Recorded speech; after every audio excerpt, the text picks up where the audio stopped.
Hello students, my name is Santosh Kumar and I am the course instructor for Machining Sciences and Tool Design. We are discussing module number 3, that is cutting tool materials and machining induced surface integrity. In this video, we will be discussing about measurement and specification of surface finish.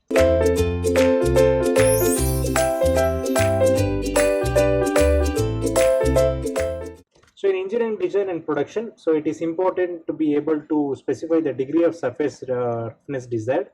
So that is in each and every drawing, so every part which is functionally important, so the surface roughness will be mentioned, like parts like ball bearings, gears, cam surfaces, face seals, where surface roughness plays a very important role, and the performance of these parts, the performance and the function of these parts is linearly varies with the surface roughness, how the surface roughness varies. And if you want improvement in its performance by twofold, so you need to increase the surface roughness value by tenfold, that is peak to valley roughness.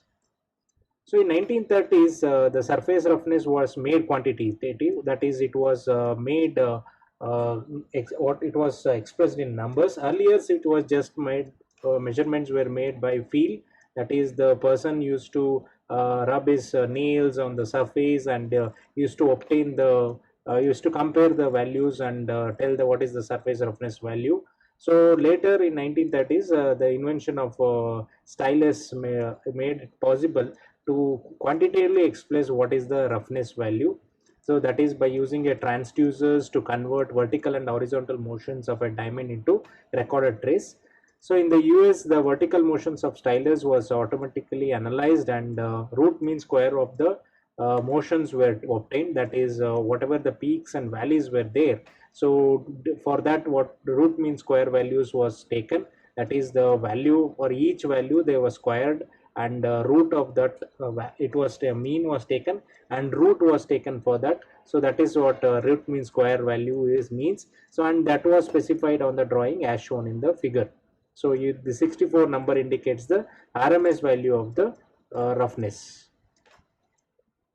So roughness can be indicated by all this that is, you have a RT, that is characteristics maximum peak to valley roughness. So as you can see in the figure, so it is measured from H point to B point, that is RT, so that is maximum peak to valley roughness. And then you have a CLA, that is center line average, and then you have a RA, which is most commonly used, and also RZ is also used sometimes.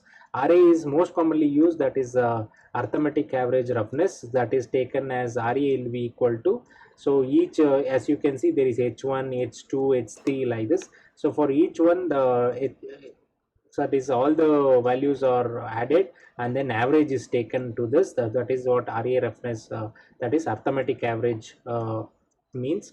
So RA will specifically give you the arithmetic average of the roughness. And then the measurement of roughness can be made by any of the following instruments, like straight head, surface gauge, optical flat, tool maker's microscope, profilometer, propylograph, tally surf.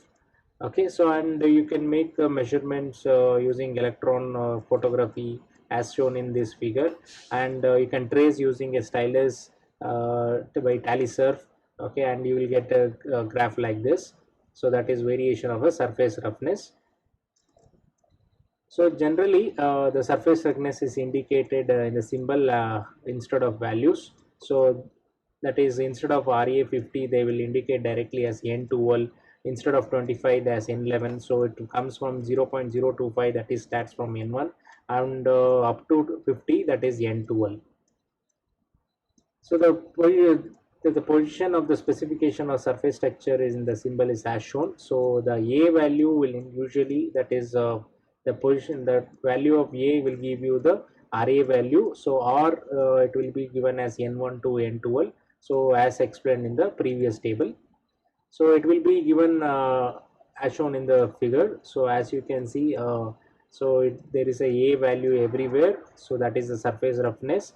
So open, there is a closed, and there is a ball, depending upon the what type of production process it is following. And you can see that if it is nothing mentioned, it means that RA value is 3.2, here also 3.2 and 3.2. Okay, in addition to the surface roughness, surfaces may exhibit waviness, that is, you have a waviness in the surface between the peaks and valleys. So the long waviness, as you can see, this is a long waviness. So the peak to valley of the long waviness corresponds to peak to valley height, and the short waviness correspond to the surface roughness. Okay, the left one is surface roughness and the right one is a long wavelength irregularities. And different surfaces are given, that the different application are given here. For example, castings, brick and surface fracture surfaces will be of RA of 10 micrometers, which is very rough surface. Similarly, for RT is also given, that is 38 micrometer. And for a rough machine surface, it will improve, that is 6.3 and 25. And you can see for a gear teeth it is 0.8 and 4. And then for a gauge blocks where the surface finish should be very good, so it is 0.0025 for the measurements, and 0.25. So the gauge blocks will be used for measuring, that is for calibration of instruments like vernier calipers, slip, that is vernier calipers, and other instruments. So that is why the surface roughness value should be very high, that is 0.025. So major interest of finishing machining are, so that is why you go for finish machining is to have the dimensional accuracy to exact specification which is given in drawing, and also to have that exact surface finish which is given, which will be affecting the functionality, and then to obtain the tool life. So the two distinct types of finish, so that is we can obtain two distinct finish. One is by primary cutting edge, other one is a secondary cutting edge.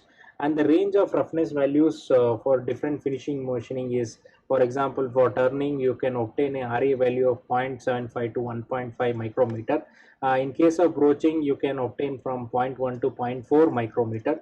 So super finishing process you can obtain 0.025, so like that. So the surface roughness value given for different process, you can see for a sand casting the RA value is very much high. So that is, it varies from 5 to 50. For forging it is better compared to casting, that it varies from 1.6 to 28. And then for planing operation it is 1.6 to 50. And then you can see if in case of grinding the RA value is improved from from varies from 1.6 to 25. And you can see as you go for super finishing processes like lapping, polishing, super finishing, you are going to get 0.016 to 0.32. So which are called super finishing process too, because you will be obtaining higher RA values. So this is how you will be specifying RA value in case of a drawing. So this is one of the this is one of the axial component which is given, and how the RA values are specified. So here RA value directly 1.25 is specified, whereas here N6, N9, N11 are specified. That is a class of surface roughness. So sometimes there will be it will not mentioned in the drawing, it will be mentioned in the note as even here. So rest 6.3, so that is separate note is written. So this is about